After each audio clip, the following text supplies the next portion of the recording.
reason do you think that atheists and evolutionists, or those who believe in evolution or have an atheistic mindset, have like a cognitive dissonance?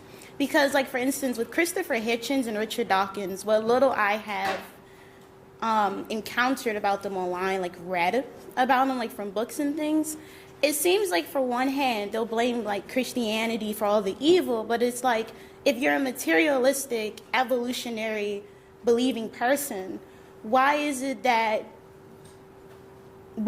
necessarily, I guess it goes back to morality, like why is it evil? Yeah, Because, you're hitting on something yeah. that I try and point out in the book Stealing from God, that when someone like Dawkins says that God is evil and unjust, he's assuming a standard of justice to say God is evil and unjust, but as an atheist he has no standard by which to do that. So he is actually stealing from God in order to argue against him.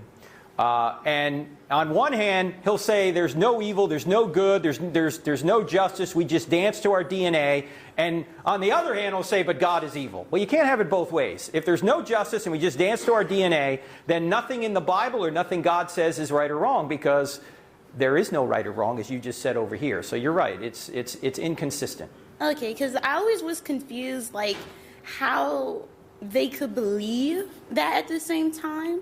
Because it's like, if you believe in evolution, evolution dictates through millions of years of violence, bloodshed, and simply every man for himself mentality is what drove us to be the competent human beings we are now. Right. Then how can you possibly say, like, for instance, what Hitler did wrong was necessarily Well, evil? you can. In fact, Hitler actually used some of Darwinistic theory in his book Yes, Mein I Kampf. remember that. He's trying to create the super race, and he says that he doesn't, if the weaker races don't want to fight, they have no right to survive. So he is actually using Darwinistic principles to try and argue for his fascist worldview.